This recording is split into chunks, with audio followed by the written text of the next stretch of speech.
actually.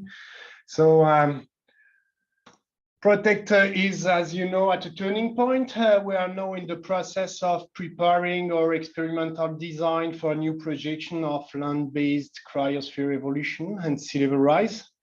And in particular, we have to design our simulation strategy for long-term simulation. We had a first discussion a couple of weeks ago on this subject, and today we open our fuse to a broader audience with some external colleagues attached to large-scale international initiative related to ice sheet evolution, ISMIP, or the SCAR Instant Initiatives. And Hélène Seroussi gently accepted to present the coming plans for ISMIP regarding long-term simulations. Merci beaucoup, Hélène. But first, I will give the floor to Ricarda, who will chair this webinar and present Protect's ambition on this specific issue of multi-sentinel projections. Please, Ricarda. Yeah, thanks very much, Gael, and thank you all so much for coming. We thought this would be a good time to start an exchange on long-term projections in general for the ice sheets. And yeah, for those of you who don't know me, my name is Ricarda Winkelmann. I'm leading the task on long-term projections from Antarctica within Protect. And this is work done together with Anne-Christine Klose, Violaine Boulon, and Frank Batin and others. So we prepared a brief just introduction to what we're doing. Anne-Christine, maybe you could share the screen. Thanks so much. So we just prepared a few introductory slides on our thinking around these long-term simulations for the sea level commitment. Next slide, please. And this is based on basically the stakeholder dialogue and this very helpful report by Robert and colleagues on, well, what do stakeholders actually want from sea level rise scenarios? And there were two takeaways when it comes to the timescales of interest. So the majority of the participants in this stakeholder exchange said that they were interested in timescales of 100 to 150 years. But there was also bespoke interest in even longer scenarios, so of even up to 1,000 years into the future. And there's actually something in between, and those are the changes that are already triggered now in the coming decades, but might then unfold over much longer timescales. So these kinds of committed impacts are the ones that we're interested in particular in our task group. Next slide, please. So the main idea is typically when we look at sea level projections, we're thinking of realized sea level impact or sea level rise or drop at a given point in time. And then in addition to that, there are several sort of policy time slices that we might be particularly interested in. So for instance, the year 2030, the year 2050, and the year 2100 were mentioned by stakeholders.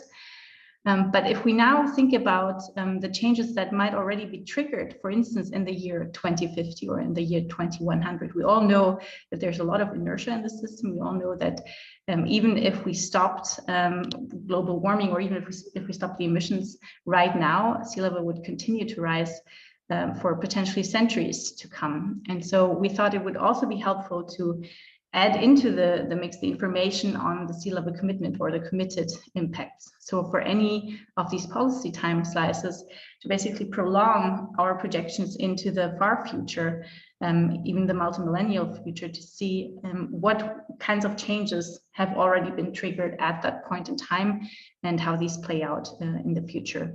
So the idea here is to just have this as an additional information to the realized impacts or what we call realized impacts at a certain point in time, to also always show the committed impacts. Next slide, please. So here's an example from some work I've been leading within the Earth Commission, where we put together land ice thickness, but also vegetation and soil carbon from global vegetation models this is just under the RCP 8.5 scenario. And on the left-hand side, you see the changes that are projected for the year 2100. And on the right-hand side, you see the committed impacts, which are by far larger, both for the ice sheets as well as for the vegetation. So you can see how these change over time. And yeah, this is just to make that case that it's interesting to look at these long-term committed impacts. Next slide, please. So our aim within our task group in PROTECT is to assess this long-term multimillennial sea level contribution, in our case for Antarctica, but we've already started thinking about how to do this for Greenland as well. And today we just thought we'd give a very brief overview of the models we're using, of the forcing and boundary conditions until the year 2300 and thereafter. And this time scale until the year 2300 will be particularly interesting to then see how this overlaps or coincides with ISMIP 6 and how we can create synergies there. Then we have some preliminary results, and of course, the most important thing will be to discuss these and to talk about next steps. Next slides. So for the ice sheet models, just very briefly, and we can elaborate on this later on in the discussion. Right now, we're using PISM and FITISH as our two ice sheet models within this task group. And right now, we're also using a relatively coarse resolution just to provide these preliminary or proof of concept results. And we're using a hybrid stress balance to make it faster and possible for us to run these simulations for several millennia. I'm now handing over to Anne-Christine and Violaine to tell us a bit more about the forcing and boundary conditions. Thank you, Ricarda. So as Ricarda already explained, using those two models, we aim to determine the long-term multimillennial sea level contribution from Antarctica, and in particular, the sea level commitment. And I will now briefly explain our general approach to do so. And afterwards, we will give some more details on the forcing and also how it is applied to the ice sheet models. So basically, following the ISMIP 6 approach, we derive time-dependent, yearly averaged atmospheric and oceanic anomalies from CMIP with respect to a reference climatology from 1995 to 2014. And right now, we're more specifically using the variables of the temperature at the surface and the precipitation for the atmosphere, and then the ocean temperatures and salinities. We're planning to do our experiments under SSP 585 and SSP 126. And our main aim is to use projections until the year 2300 to kind of be able to span the longest time period possible also by these projections.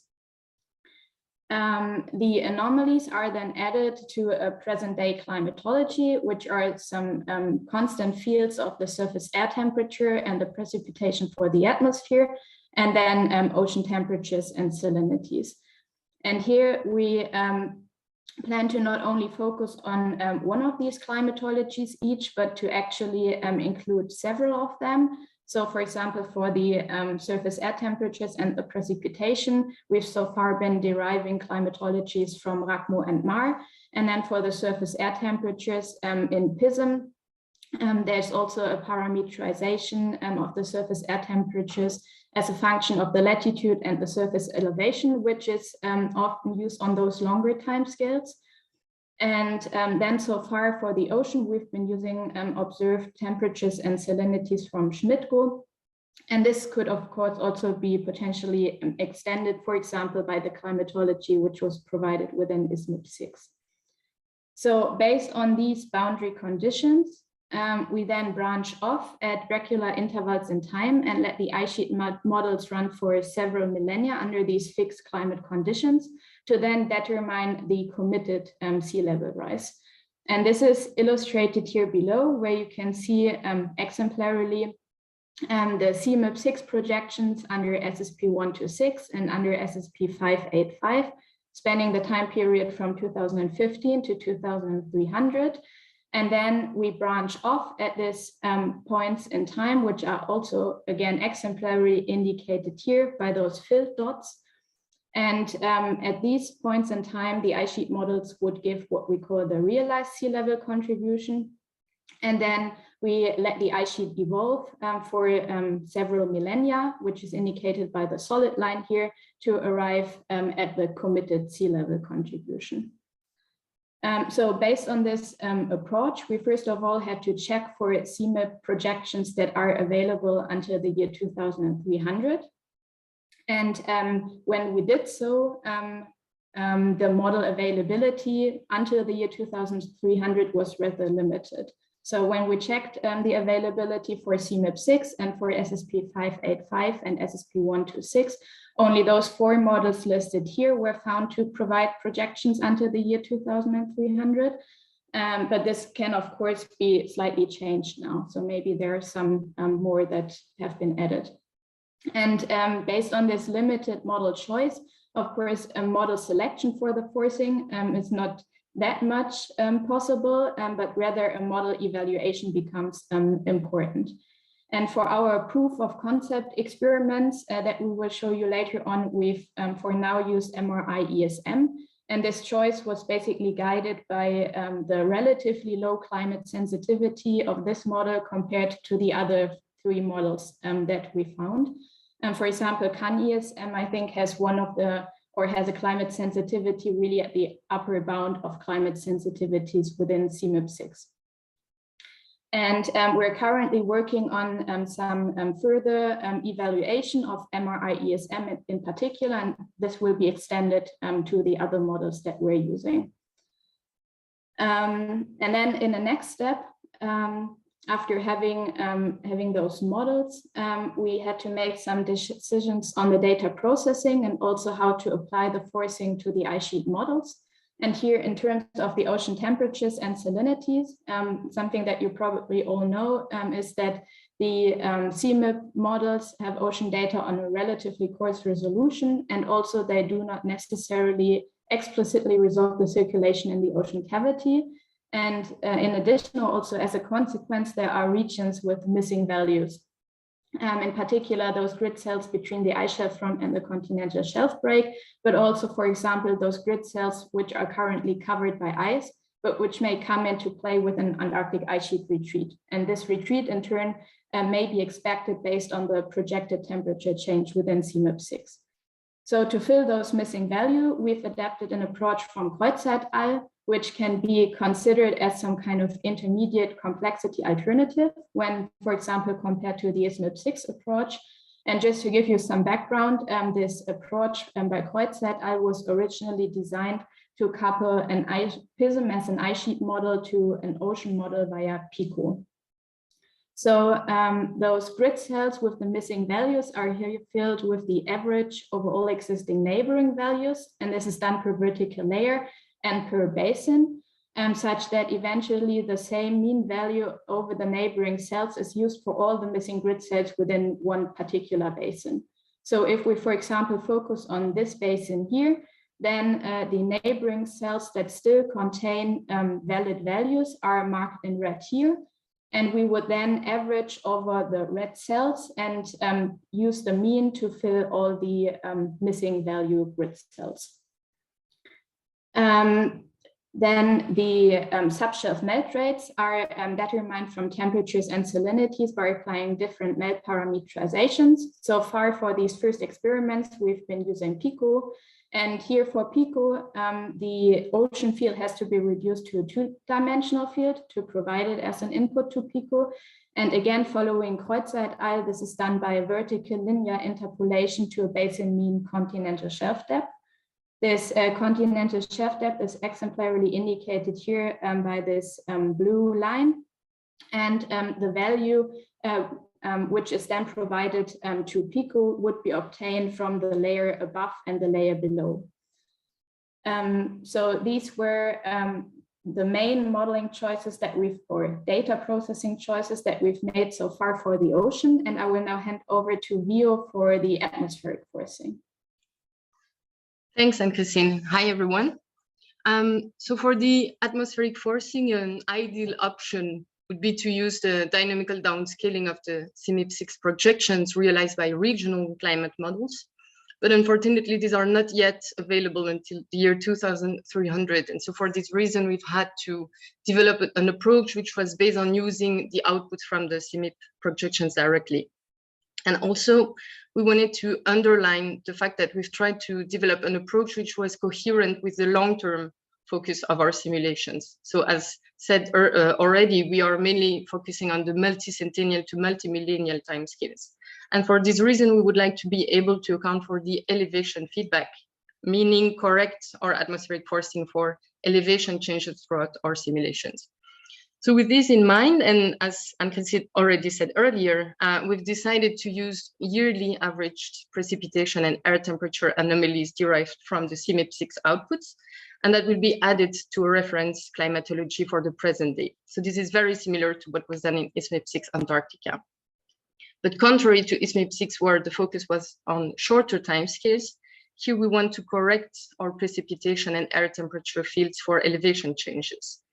And also contrary to ISMIP6, where the runoff was directly derived from the CMIP5, in that case, outputs, here the runoff component of our surface mass balance will be calculated by a positive degree day model that will use the corrected precipitation and air temperature fields as inputs.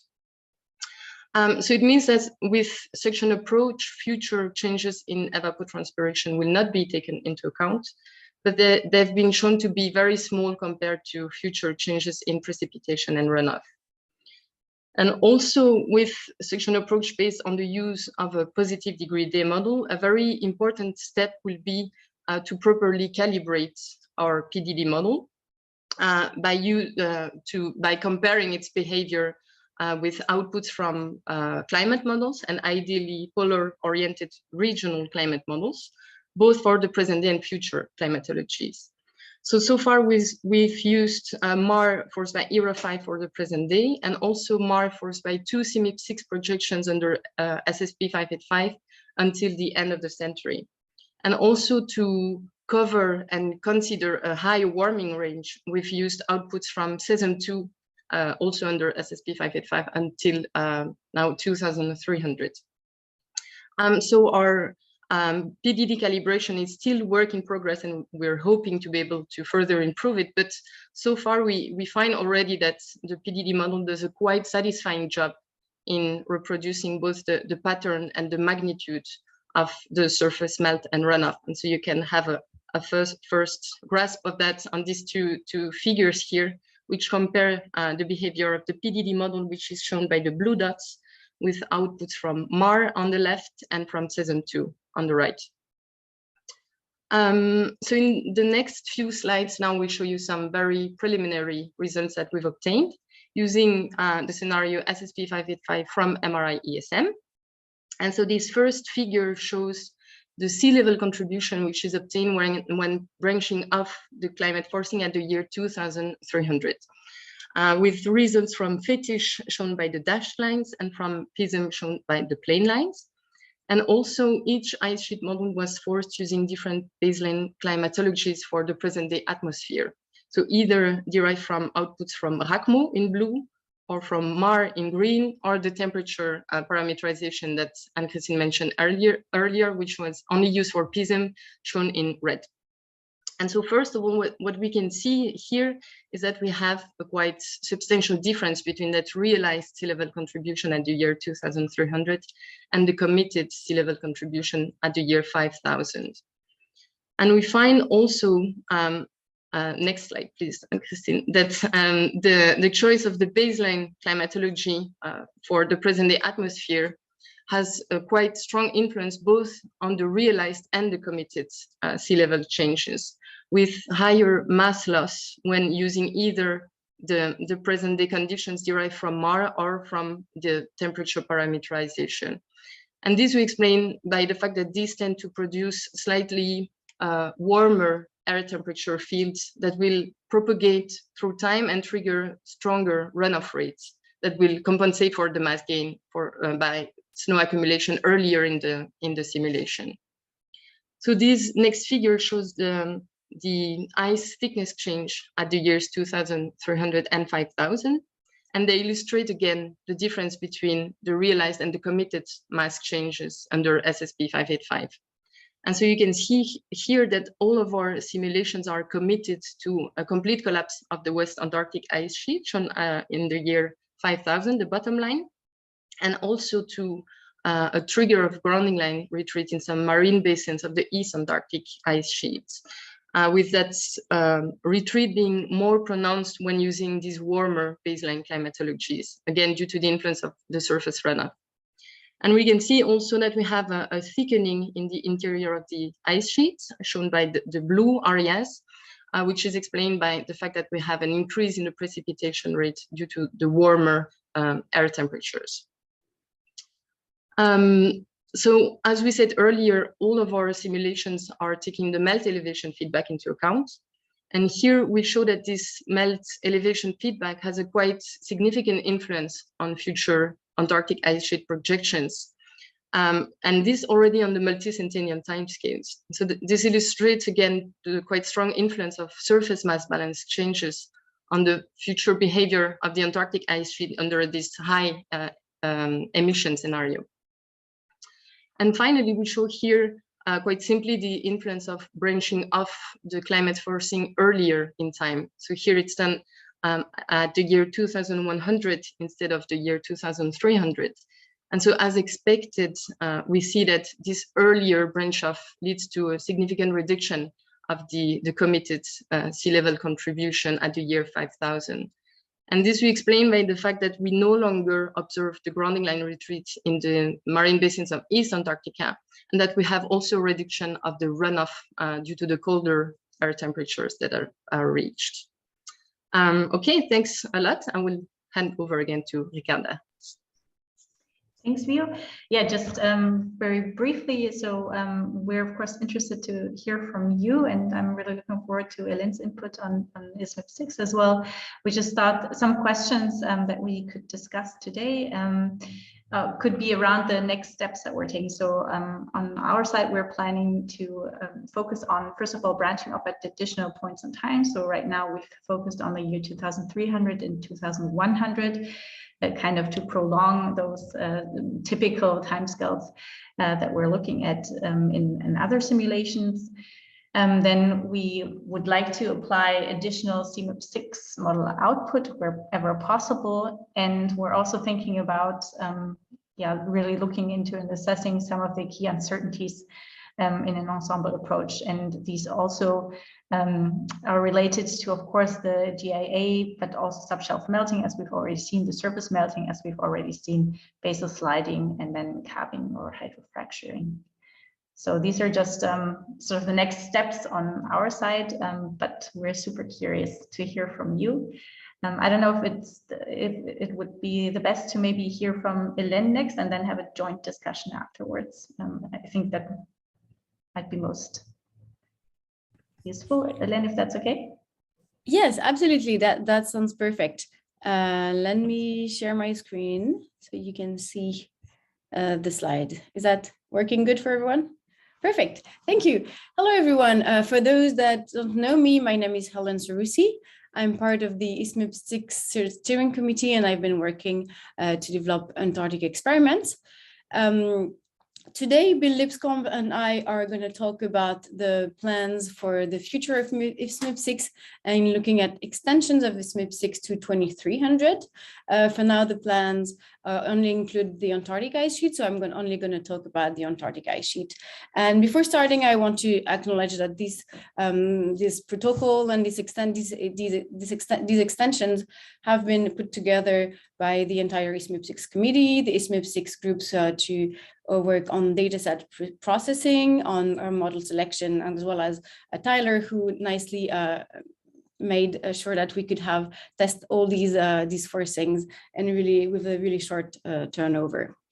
So the goal, so as most of you probably know, ISMIP 6 has been focusing on doing experiments for the 2015 to 2100 period. And the idea here is that we've seen in the response of so ISMIP 6 was done with a number of different ice sheet models and climate forcings. And we've seen that by the end of the century, some models start to really show large changes. And so we wanted to see how these changes would continue to evolve beyond 2100 and see how how different instability mechanisms that we know can impact the Antarctic ice sheet would continue on a longer time scale.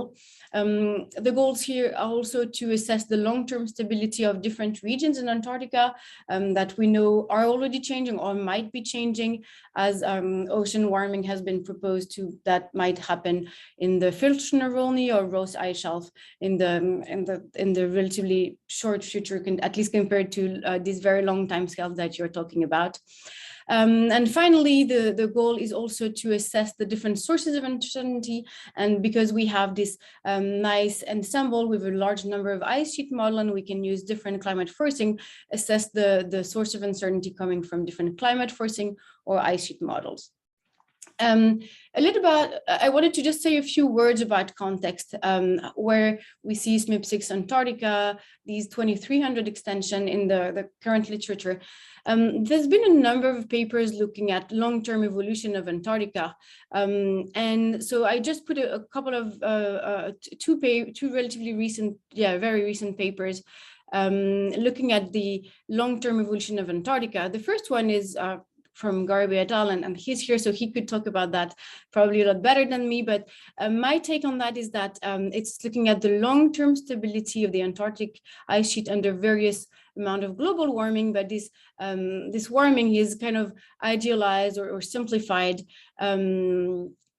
So because the purpose is really to look at the very long-term impact, and they've seen a number of thresholds, multiple temperature threshold beyond which some ice loss is irreversible. Another recent paper is from a group in New Zealand, from Down-Laurie et al. And in that case, they looked at forcing from multiple climate models, but the forcing was kept constant after 2100. So really they reached the end of the century and then considered that things would kind of remain the same. And part of the reason is that it's hard to have forcing beyond 2100. And but that's what they've done. And they've done that with a number of different emission scenarios. And they've seen that the signature of the emission scenario really starts to emerge after 2150. And before that, there's a relatively little difference between that. So the idea with SMIP6 is to use forcings until 2300 that is provided by climate model outputs. And I'll let Bill talk more about the experiments we have designed and the forcing. Bill, if you want to take it from here. Yes, thank you. For those who don't know me, I'm Bill Lipscomb. I'm an ice sheet and climate modeler at the National Center for Atmospheric Research in Boulder, and I work with the Community Earth System Model as well as the Community Ice Sheet Model, and serve with Elen and others on the steering committee for SMIP6. So overall, we wanted continuity with the experiments that were done for the Antarctic projections to 2100 and described in the paper led by Elen. So that limited our choice of models. We wanted models that we'd already looked at in the previous scenarios, but which ran to 2300 in 8.5 and possibly also 2.6 scenarios. So that led us to there were a total of 4 models for which we did have extensions of 2300. CCSM4 and HADGEM2, which are both CMIP5 models, and then CESM2 WACM and UKESM among the CMIP6 models. Incidentally, WACM is the whole atmosphere version of the CESM atmosphere model. We used CESM2 CAM with the CAM atmospheric model earlier, but that didn't have the extension to 2300 available. In addition, NORESM was sort of our primary tier 1 model for the 2100 projections. There is no 2300 extension for that model, but we did want to use that for some baseline simulations. The 2300 extensions, as you may know, in the 585 scenarios have very extreme carbon dioxide. It's already high at 2100 and gets much higher in the next century or so. So we also wanted to have some scenarios which were high but not so extreme. And for those, we chose to use, as others have done, repeat sampling from the 2080 to 2100 forcings, which we already had available. So you can think of these, if you like, as mid-range or less extreme projections, or also as Ricarda has mentioned, commitment projections. So what happens if we have high CO2 through this century, but then stabilize? Then what is the commitment going out to 2300? Also, as we did with the original projections, we want to do experiments with and without ice shelf collapse, since we know that West Antarctic ice sheet sensitivity in particular depends on the integrity of some of the larger ice shelves, including the Ross and the Filch-Nerani ice shelves. And the response is very different depending on whether or not those ice shelves are intact. Next slide, please. So as with the original projections, we wanted to have tiers so that models which are relatively inexpensive to run can do a large number of experiments, and then we're greater able to sample a variety of models and forcing scenarios, but also have a core group of tier 1 experiments for those groups who are able to do a smaller number of experiments, say with a full Stokes or high resolution ice sheet model. So we settled on 6 experiments for tier 1, 8 experiments for tier 2, shown here in the tables. The tier 1 experiments include a NOR-ESM scenario with RCP 2.6, a low emission scenario with repeat forcing. And then with the 4 models I mentioned that have the high emission scenarios of 2300, CCSM4, HAGM2, CESM2, and UKESM, we have forcing to 2300. And finally, for comparison with the high emission scenario to 2300, we have UKESM run this time with repeat late 21st century forcing. None of these experiments have ice shelf collapse, in part because not all ice sheet models are able to handle abrupt ice shelf collapse. And then in tier 2, we include some repeat scenarios from these various models. We include a low emission scenario from UKESM, and also we include each of the more extreme scenarios, but this time with ice shelf collapse to see how much difference that makes.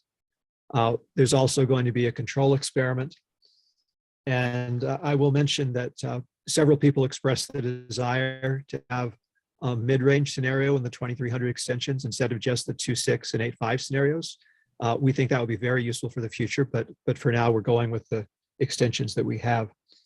I'll also mention that our tier 3 experiments, so far anyway, are simply defined as doing the same experiments, same models, but with atmosphere only or ocean only forcing.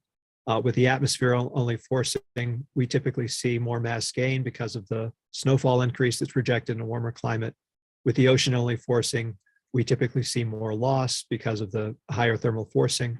And seeing just one or another gives you additional insight to seeing experiments where the two interact. Finally, I'll mention that whereas for ISMIP, the original projections, we asked for everyone to use the ice sheet parameters, ice sheet subshelf melting parameterization from Jourdain et al. 2019. For this round, we want to sample the full variety of subshelf melt parameterizations people are using. So we've left that up to the discretion of the models, what they want to use to parameterize subshelf ocean forcing. And then I'll pass it back to Hélène. Thank you, Bill.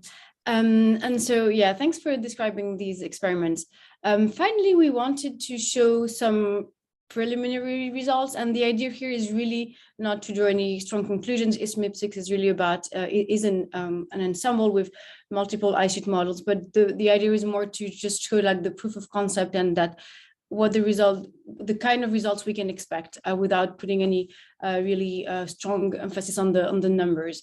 So here you have the 2 lines show results from 2 different groups, showing how the surface mass balance evolves on the left. And so we see with the repeated forcing and the 2300 forcing. So in the case of the repeated forcing, things don't change much, of course, after 2100.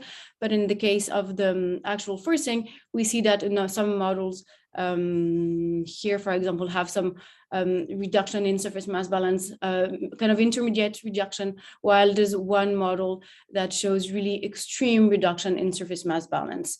In the middle plots show the total sub-ice shelf melt and how that evolves over that period, again with these two different groups, and we see a variety of increase in total ice shelf melt with some extreme results here again for one of the models, and really the idea is not to put names or anything, but just show the range of scenarios we can expect. And in the top, the model was run with different parameterizations for sub-ice shelf melting, the standard parameterization proposed by ISMIP6, as well as an open one, which is the peak-up parameterization. And we can see again a large range of ice shelf melt coming from different climate forcing as well as different ice shelf parameterization.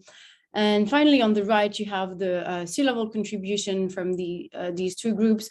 And here we see that results vary between minus 600 to almost 1,000 millimeters of sea level contribution by 2300. And we see that while until 2100, the changes were relatively limited.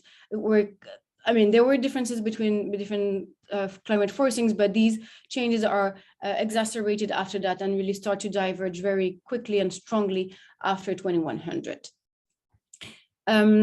Also, so all these results before I showed were without ice shelf collapse, and so now I'm going to show quickly what the ice shelf collapse is by 2300. So we have these 4 models that we are using, and the color shows at what time the ice shelf would there's enough liquid water to have the ice shelf collapse, and that was done with the same protocol that was done for ISMIP6, assuming that if there is a certain amount of liquid water at the surface of the ice for a period of a decade, then if an ice shelf was to be present there, it would collapse. And so these are the how the ice shelf are going to collapse. And then here is a result of the sea level contribution without for the dashed lines and with ice shelf collapse for the solid lines. And we see that in that case, the sea level contribution varies. Without ice shelf collapse, it was up to 1 meter. And with the ice shelf collapse, it can go up to 5 meters by 2300. So again, you should not put any really important emphasis on the numbers, but rather the kind of behavior we can expect from these experiments. Okay, so to conclude this presentation, I'm just going to talk briefly about the next steps. As you've seen, we have been working to prepare forcing data sets for extensions of Antarctic simulations until 2300 for the number with a number of different climate models.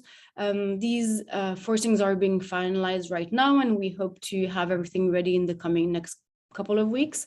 The data sets will be available to modelers, as I said, we hope to have that ready within the next few weeks, and this will be available from the University of Buffalo server, the Globus, so it's going to be different from ISMIP6.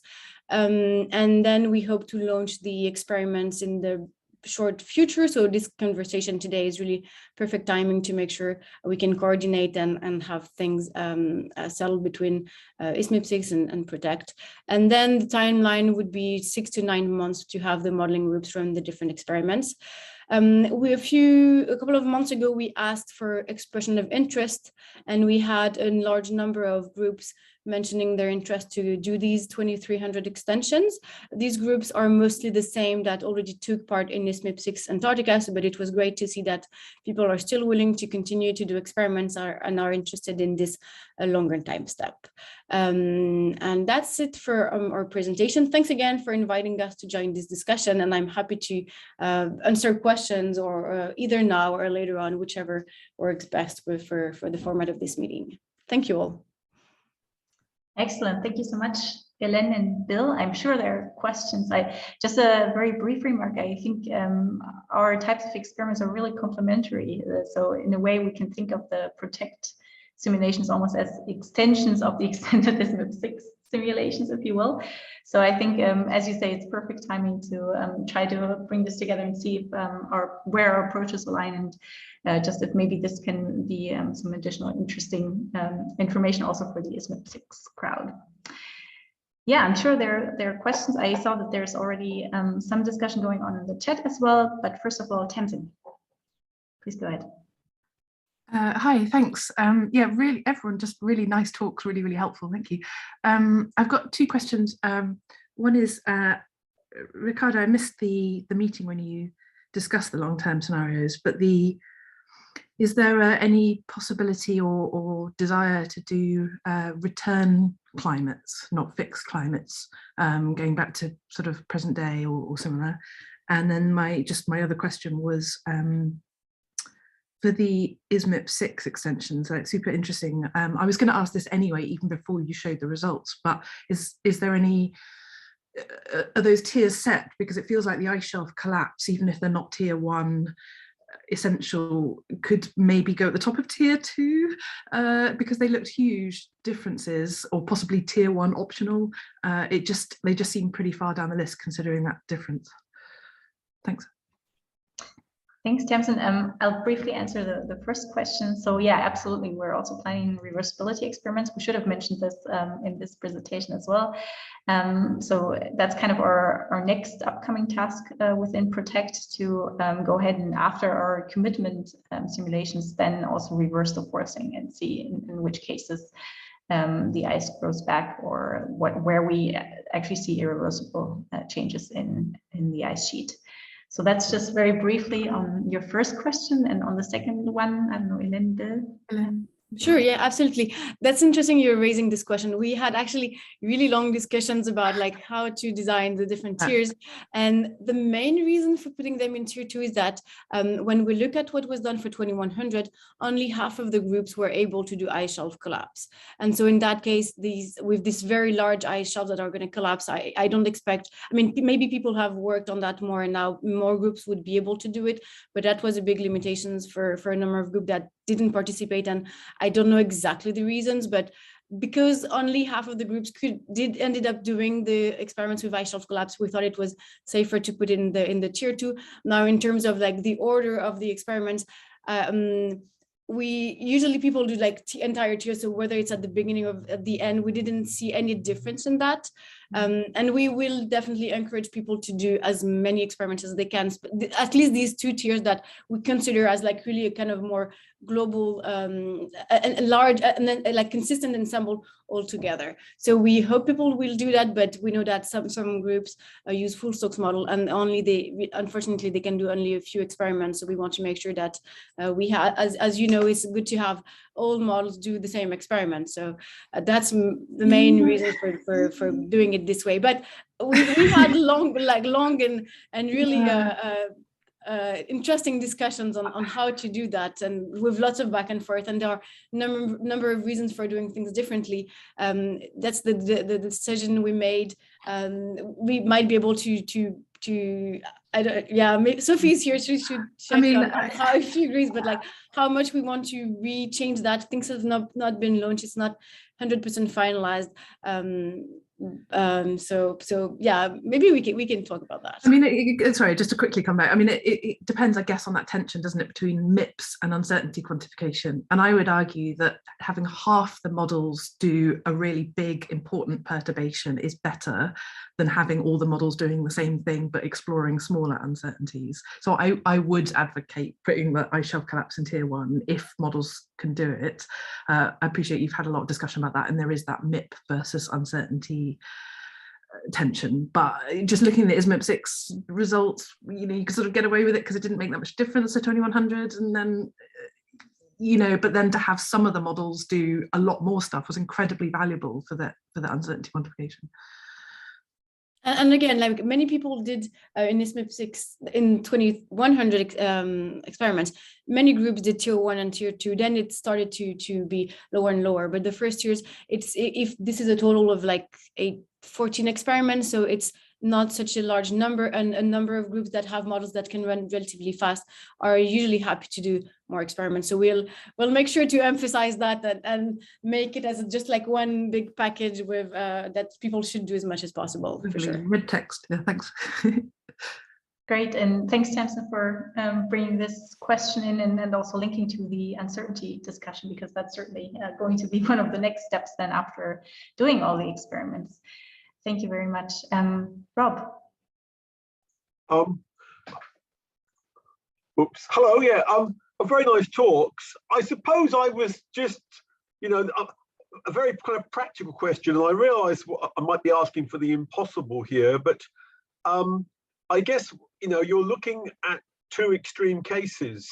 You know, you're looking at sort of, we follow the Paris Agreement and we emit like there's no tomorrow, 8.5 above what we're actually doing today. What about the world in between? I suppose, in the, you know, just saying, obviously the real world is likely to be in between. I mean, I hope we get to the Paris Agreement, but it, you know, at the same time, it's quite challenging. So, and so, how do you have any thoughts on how we can interpret this information in the middle? You know, in intelligent and sensible ways, so that we can actually understand. Particularly, are there particular thresholds? Maybe if we go a bit above Paris, it doesn't make much difference, and maybe there are points where the system really flips in some way, and obviously that's really very important information to understand, both from a climate policy point of view and also from adaptation point of view as well. So that's my question. Yeah, thanks, Robert. Yeah, briefly from our side, we wish there were more CMIP6 outputs also for the scenarios in between. So right now, that's kind of what's limiting our choice of simulations or scenarios that we're running with. So right now we have these 4 CMIP6 models, although I saw in the chat that Nicola posted that there might be further CMIP6 outputs available now, so we will definitely look into that. But they actually ran the highest, so the SSP 585, and then some of them the lowest. So as you saw, so that's what guided our, well, not really model choice, but rather we take all of them and try to evaluate them in terms of climate sensitivity and so on. So I think what we can additionally do, and I saw some of this also in the SMIP6, the planned scenarios, is potentially use some of those scenarios in between that only were run until the year 2100, and then branch off there and do sort of commitment simulations for the year 2100 or up to the year 2100. But we unfortunately don't have the CMIP6 output available after that. I don't know, Ellen or Bill, if you want to add to I mean, that. no, I don't have much to add. Yeah, that's one part of the limitation, and also because we wanted to continue on the same philosophy of SMIP6, it was complicated to completely change, because SMIP6 was focused on RCP 8.5, SSP 585. So changing to a different scenario was a bit, didn't make much sense. And that's why also we see the repeated forcing experiment as a nice complement to the real 2300, because yeah, RCP 8.5 by 2300 is really extreme. So having the repeated experiment is kind of a middle ground. That's not a real scenario, but that's some kind of middle ground. Bill, you want to add something? Yeah, I was just going to add, I agree. I think the middle ground is important, and it's something we're at risk of missing. For SMIP6, we didn't want to ask everybody to run too many experiments, so that makes it more difficult. But we could do scenarios where, instead of, let's say, repeating late 21st century forcing, repeat mid 21st century forcing, say 2050 to 2070 or some period like that. And that might be a rough representation of meeting or almost, or let's say not quite meeting the Paris targets, but not going quite so extreme.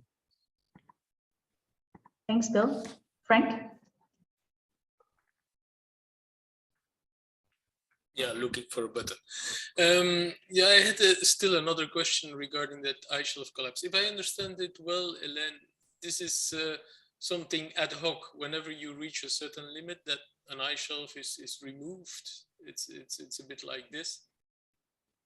Yes, that's the same criterion that was used in SMIP6, where if you have enough liquid water that stays for a decade or so at the top of the ice, then the ice, if an ice shelf is there, it can collapse. So, and then what happens after the ice shelf collapse is not prescribed. So groups can treat that the way they want, whether they want to include the marine ice cliff instability or just have the regular viscous response. That's left to the discretion of the different groups. That's something that's, I mean, maybe we could have re-emphasize that the idea behind ISMIP6 is to have a large number of ice sheet models that do things differently.